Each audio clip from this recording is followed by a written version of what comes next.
کہ اللہ مسبب الاسباب ہے، وہ اسباب کا پابند نہیں ہے، وہ اسباب کا محتاج نہیں ہے، اسباب اس کے محتاج ہیں۔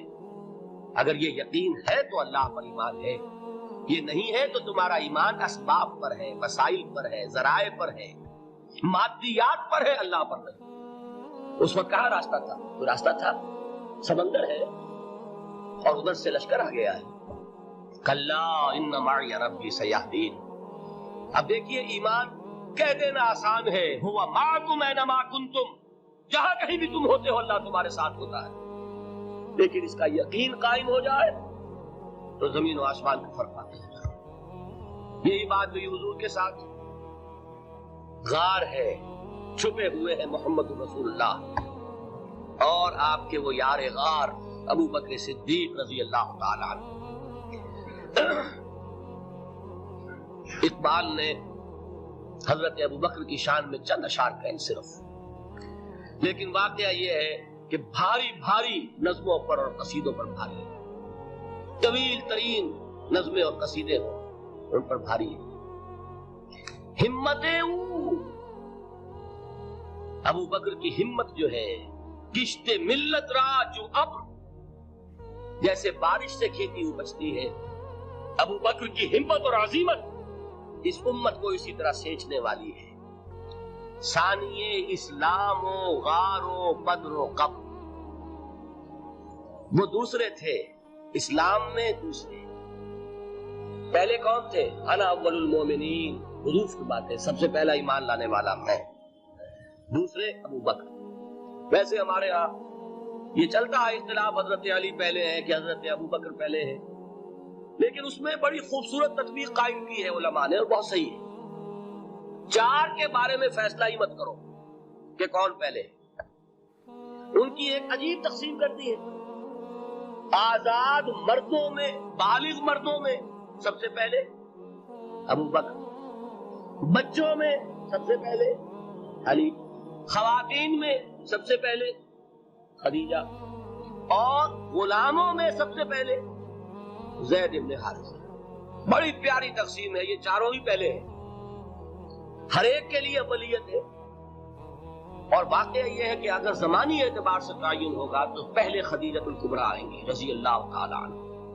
کسی اور سے بات کرنے کی نوبت بعد میں آ سکتی ہے، پہلے تو اہلیہ محترمہ سے بات ہوئی، آتے ہی پہلی وحی ہوئی ہے، ابھی تبلیغ کا حکم نہیں تھا۔ کس کو بتایا واقعہ؟ ابھی اپنی نبوت کی تبلیغ کا تو حکم ہی نہیں آیا۔ واقعہ کس کا ہے؟ وہ خدیجہ کا ہے۔ جب کہا ہے کہ خشیت علی نفسی، مجھے اپنی جان کا اندیشہ ہے، تو کیا جواب دیا خدیجہ نے رضی اللہ تعالی عنہا؟ وہ صدیقۃ الکبریٰ ہے۔ صدیقات جو ہے خواتین، ان میں چوٹی پر خدیجہ الکبریٰ ہے رضی اللہ تعالی عنہ، اور صدیق جو مرد ہیں ان میں صدیق اکبر ہے ابو بکر صدیق رضی اللہ تعالی عنہ، لیکن صدیقات میں چوٹی پر۔ جب حضور نے فرمایا خشیت علی نفسی، کیا فرمایا، کیا عرض کیا، کیسے تسلی دی؟ نہیں، اللہ آپ کو ضائع نہیں کرے گا، آپ غریبوں کے ہمدرد ہیں، آپ مساکین کے تکالیف رفع کرنے والے ہیں، آپ بیواؤں کی سرپرستی کرتے ہیں، آپ مسافروں کی خدمت کرتے ہیں، اللہ آپ کو ضائع نہیں کرے گا۔ یہ یقین ہے اس خاتون کے اندر۔ خیر وہ ایک علیحدہ بات ہو جائے گی۔ میرے دل پر حضرت خدیجہ رضی اللہ تعالیٰ عنہ کی شخصیت کا بڑا گہرا نقش ہے، جو وہ کوئی اور ہی وقت اور موقع ہوا تو بیان ہوگا۔ بہرحال اقبال نے ایک مصرے میں جو چار اولیتیں جمع کر دی ہیں، ہمتیں کشت امت را جو ابر، ثانی اسلام و غار و بدر و قبر۔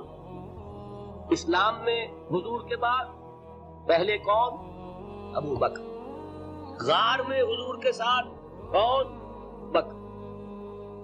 بدر کی رات اللہ کا رسول سر بسجود، وہ جھاڑ، وہ گھاس پھوس کی جو جھوپڑی بنائی گئی تھی، اور وہاں تلوار ننگی لے کر پہرا دینے والا کون؟ ابو بکر۔ اور اس حجرہ عائشہ میں محمد کے بعد سب سے پہلے دفن ہونے والا کون؟ ابو بکر رضی اللہ تعالی عنہ صلی اللہ علیہ وسلم۔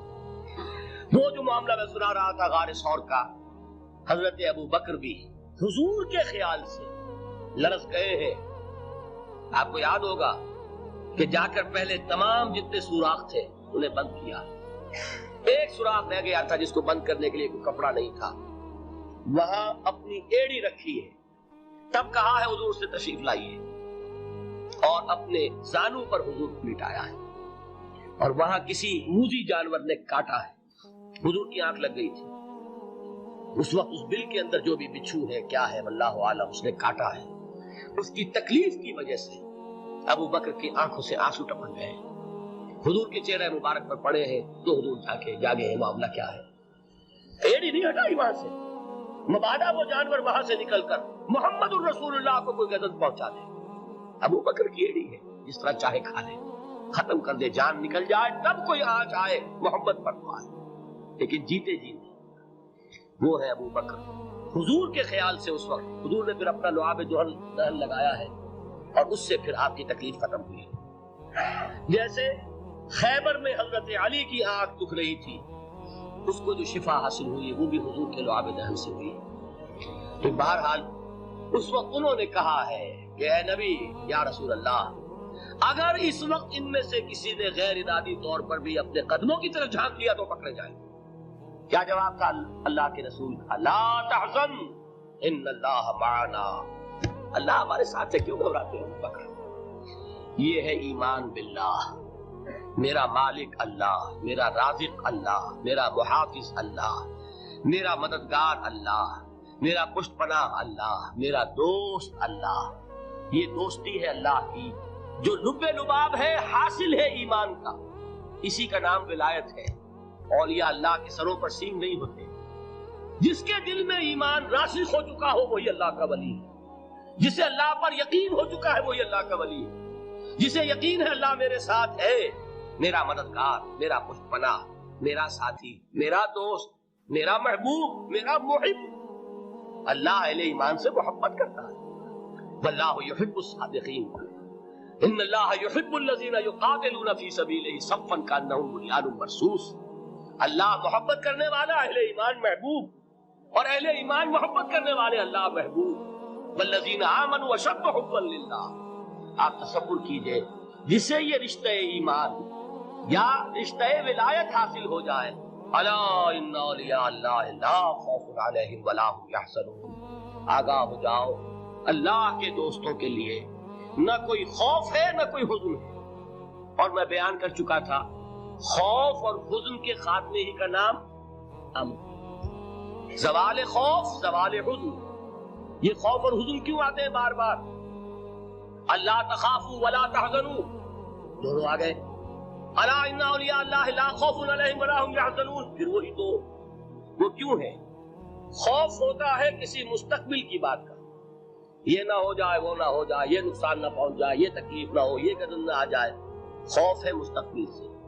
حزن ہے یہ کیوں ہوا, یہ نہیں ہونا چاہیے تھا, یہ میرا فلاں چیز میرے ہاتھ سے جاتی رہی ہے, فلاں موقع نکل گیا, اب بیٹھے ہوئے ہیں اندر ہی اندر کوڑ رہے ہیں, صدمہ ہے اور رنج ہے. اور جو اللہ پر ایمان رکھتا ہے وہ جانتا ہے ما اصاب من مصیبت فی الارض ولا فی انفسکم الا فی کتاب من قبل ان نبرأها ان ذلک علی اللہ یسیر لکی لا تعصوا علی ما فاتکم ولا تفرحوا بما آتاکم واللہ لا يحب كل مختال فخور. اس زمین میں یا تمہاری جانوں میں کوئی تکلیف, کوئی مصیبت نہیں آ سکتی سوائے اس کے کہ جو اللہ نے لکھ دی ہو, اس سے پہلے کہ وہ ظاہر ہو. جس کو یہ حقیقت معلوم ہو گئی اس کو یہ طرز عمل اختیار کرنا چاہیے. جو چیز چھن جائے, جاتی رہے, چھوٹ جائے, اس پر افسوس نہ کرو. کس نے چھینی؟ دوست نے. دوست کے فیصلے پر شکایت. دوستی کو بٹا لگا رہے ہو. سرے تسلیم خم ہے جو مزاج یار میں آئے. اگر دوستی ہے تو پھر تو تمہیں گردن جھکانی چاہیے کہ ہر چے ساقی ماریخ عین الطاف, جو بھی میرا ساقی میرے پیالے میں ڈال دے اس کا کرم ہے. جو اس کی طرف سے آئے اس پر کوئی رنج نہیں, کوئی صدمہ نہیں, کوئی غم نہیں, کوئی شکایت نہیں, کوئی شکوہ نہیں. اور جو ہوگا وہ اس کے اذن کے بغیر نہیں ہوگا, اور اس کا اذن ہوگا تو یقیناً میرے لیے خیر ہی خیر ہے. چاہے وہ ناگوار شے ہو, بظاہر مجھے اچھی نہ لگ رہی ہو, میری شارٹ سائٹڈنس میں مجھے وہ نظر آ رہی ہے کہ میرے لیے بری ہے, لیکن قرآن نے کہا ہے عسیٰ ان تکرہوا شیئا وہو خیر لکم. وَعَسَىٰ أَن تُحِبُّوا شَيْئًا وَهُوَ شَرٌّ لَكُمْ وَاللَّهُ يَعْلَمُ وَأَنتُمْ لَا تَعْلَمُونَ. ہو سکتا ہے تم کسی چیز کو ناپسند کرو ذرا حال ہے کہ اسی میں تمہارا خیر ہو، اور ہو سکتا ہے تم کسی چیز کو پسند کرو ذرا حال ہے کہ اس میں تمہارا شر ہو. اللہ جانتا ہے، تم نہیں جانتے. جب مجھے یہ بات معلوم ہو گئی میں نے اپنا معاملہ اللہ کے حوالے کیا. سپردم بے تو مایا خیشرا تو دانی حساب کم و بیشرا. اے رب جو تو چاہتا ہے وہ ہو، تیرے علم میں جو شے میرے لیے خیر ہے وہ ہو جائے. میری کوئی پسند نہیں، میری کوئی چاہت نہیں، یہ ہے راضی برضائے رب. اکبر الہٰبادی نے اسے کہا ہے رضائے حق پہ راضی رہ. یہ حرف آرزو کیسا، خدا خالق، خدا مالک، خدا کا حکم تو کیسا. جب میں آ گیا بیچ میں میری پسند، میری مرضی، میری خواہش، میری چاہت، یہی تو شرک ہے. ما شاء اللہ کان وما لم یشاء لم یکن.